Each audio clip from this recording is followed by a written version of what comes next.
بسم اللہ الرحمن الرحیم، شروع اللہ کے نام سے جو بڑا مہربان اور نہایت رحم والا ہے۔ بارش کی دعا اور نماز استسقاء سے متعلق احکام و مسائل۔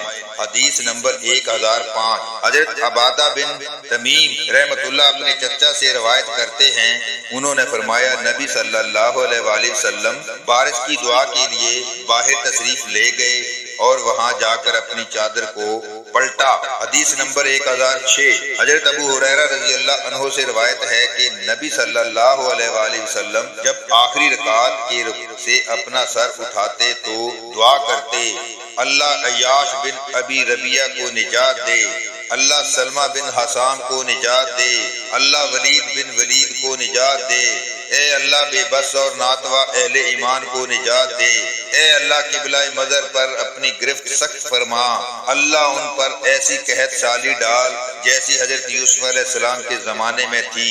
اور نبی صلی اللہ علیہ وآلہ وسلم نے فرمایا قبیلہ غفار کو اللہ تعالیٰ نے بخش دیا اور قبیلہ اسلم کو اللہ تعالیٰ نے سلامت رکھا۔ راوی حدیث حضرت ابو زناد اپنے باپ سے بیان کرتے ہیں، فرماتے ہیں کہ مذکورہ دعائیں صبح کی نماز میں تھی۔ حدیث نمبر 1007۔ حضرت عبداللہ بن مسعود رضی اللہ عنہ سے روایت ہے کہ جب نبی صلی اللہ علیہ وآلہ وسلم نے لوگوں کی اسلام سے سرتابی دیکھی تو بددعا کی، اے اللہ انہیں 7 برس تک قحط سالی میں مبتلا کر دے جیسا کہ حضرت یوسف علیہ السلام کے زمانے میں قحط پڑا تھا۔ چنانچہ قحط نے انہیں ایسا دبوچا کہ ہر چیز نیست و نابود ہو گئی، یہاں تک کہ لوگوں نے چمڑے مردار اور گلے سڑے جانور کھانے شروع کر دیے، اور ان میں سے اگر کوئی آسمان کی طرف دیکھتا تو بھوک کی وجہ سے اسے دھواں سا دکھائی دیتا۔ آخر ابو سفیان نے آ کر آپ کی خدمت میں عرض کی، اے محمد، آپ اللہ کی اطاعت اور اقرا اور اقربا پروی کا حکم دیتے ہیں، آپ کی قوم مری جا رہی ہے، آپ ان کے لیے اللہ سے دعا فرمائیں۔ اس پر اللہ تعالیٰ نے فرمایا، ترجمہ، اے نبی اس دن کا انتظار کرو جب آسمان سے ایک صاف دھواں ظاہر ہوگا اس فرمان الہی تک جب ہم انہیں سختی سے پکڑیں گے۔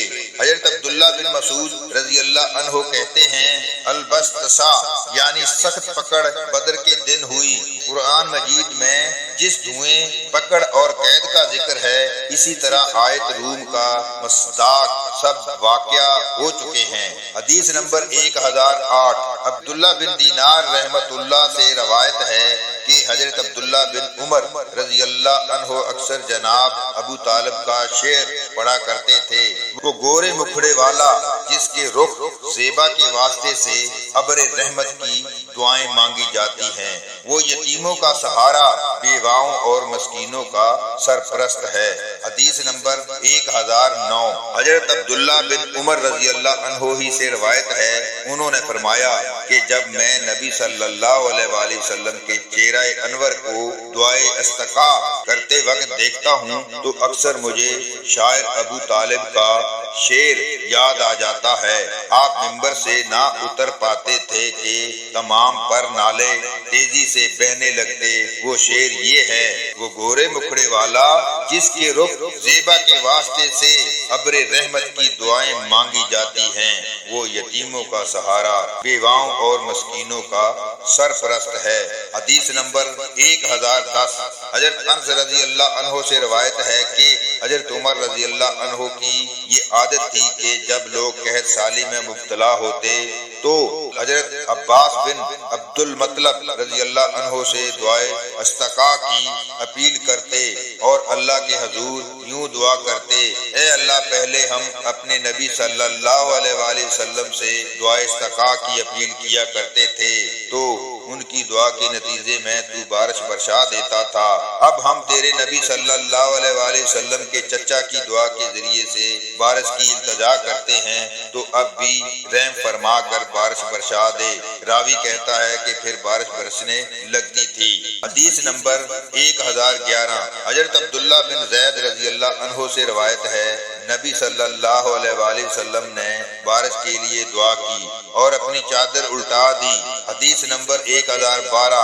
حضرت عبداللہ بن زید رضی اللہ عنہ سے روایت ہے کہ نبی صلی اللہ علیہ وآلہ وسلم عیدگاہ کی طرف تشریف لے گئے اور بارش کے لیے دعا کی۔ آپ قبلہ رو ہوئے، اپنی چادر پلٹی اور 2 رکعت ادا کی۔ ابو عبداللہ امام بخاری رحمۃ اللہ کہتے ہیں شیخ ابن عیینہ کہا کرتے تھے کہ مذکورہ عبداللہ بن زید صاحب آذان ہیں، لیکن یہ ان کا وہم ہے کہ کیونکہ یہ عبداللہ بن زید عاصم مازنی ہیں جو انصار کے قبیلہ مازن سے تعلق رکھتے ہیں۔ حدیث نمبر 1013۔ حضرت انس بن مالک رضی اللہ عنہ سے روایت ہے کہ ایک آدمی جمعہ کے دن مسجد نبوی میں سے اس دروازے سے داخل ہوا جو منبر کے بالکل سامنے تھا، جبکہ رسول اللہ صلی اللہ علیہ وآلہ وسلم کھڑے خطبہ دے رہے تھے۔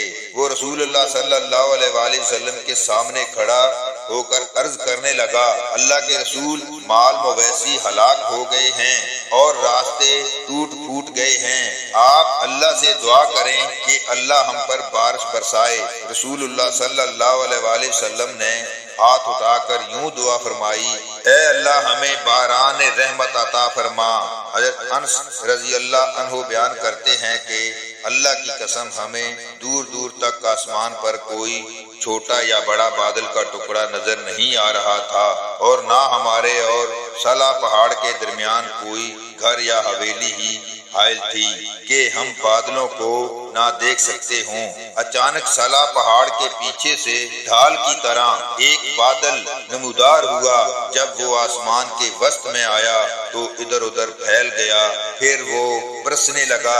اللہ کی قسم ہم نے ہفتہ بھر سورج نہ دیکھا۔ دوسرے جمعہ کو بھی اسی دروازے سے ایک شخص مسجد میں داخل ہوا، جبکہ رسول اللہ صلی اللہ علیہ وآلہ وسلم کھڑے خطبہ دے رہے تھے۔ اس نے آپ کے سامنے آ کر عرض کیا، اللہ کے رسول، مال تلف ہو گئے اور راستے بند ہو گئے ہیں، اللہ سے دعا کیجیے کہ وہ ہم سے اس بارش کو روک لے۔ حضرت انس رضی اللہ عنہ کہتے ہیں کہ پھر رسول اللہ صلی اللہ علیہ وآلہ وسلم نے اپنے دونوں ہاتھ اٹھا کر دعا فرمائی، اے اللہ اب یہ بارش ہمارے ارد گرد تو ہو لیکن ہم پر نہ برسے، اے اللہ اسے ٹیلوں، پہاڑوں، میدانوں، وادیوں اور باغوں پر برسا۔ راوی کہتے ہیں کہ بارش فوراً بند ہوگی اور ہم دھوپ میں چلنے پھرنے لگے۔ راوی حدیث شریف کہتے ہیں کہ میں نے حضرت انس رضی اللہ عنہ سے پوچھا، یہ وہی پہلا شخص تھا؟ انہوں نے فرمایا مجھے معلوم نہیں۔ حدیث نمبر 1014۔ حضرت انس رضی اللہ عنہ سے روایت ہے کہ ایک شخص جمعہ کے دن مسجد میں اس دروازے سے داخل ہوا جو دار قضا کی طرف سے تھا، جبکہ رسول اللہ صلی اللہ علیہ وآلہ وسلم کھڑے خطبہ دے رہے تھے۔ وہ شخص رسول اللہ صلی اللہ علیہ وآلہ وسلم کے سامنے کھڑا ہو کر عرض کرنے لگا، اللہ کے رسول، مال مویشی تباہ ہو گئے اور راستے ٹوٹ پھوٹ گئے ہیں، اللہ سے دعا کیجیے کہ وہ ہم پر بارش برسائے۔ رسول اللہ صلی اللہ علیہ وآلہ وسلم نے دونوں ہاتھ اٹھائے اور دعا کی، اے اللہ ہم پر بارش برسا، اے اللہ ہمیں باران رحمت عطا فرما، اے اللہ ہم پر بارش برسا۔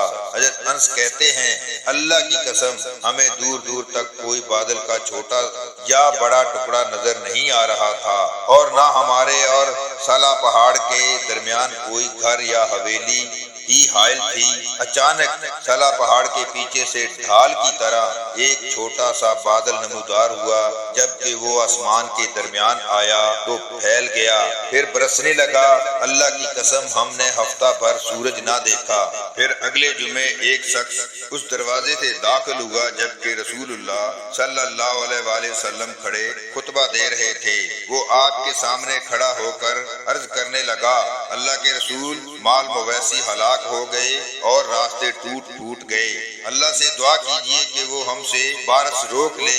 حضرت انس رضی اللہ عنہ کہتے ہیں کہ رسول اللہ صلی اللہ علیہ وآلہ وسلم نے دونوں ہاتھ اٹھائے اور دعا کی، اے اللہ اب یہ بارش ہمارے ارد گرد تو ہو لیکن ہم پر نہ برسے، اے اللہ ٹیلوں، پہاڑوں، وادیوں اور درختوں کے اگنے کی جگہوں پر بارش برسا۔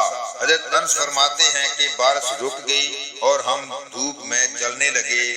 شریک نے کہا میں نے حضرت انس رضی اللہ عنہ سے پوچھا کیا یہ وہی پہلا شخص تھا؟ انہوں نے فرمایا مجھے معلوم نہیں۔ اللہ تعالی ہم سب کو دین کو صحیح معنوں میں سمجھنے کی توفیق عطا فرمائے، آمین ثم آمین۔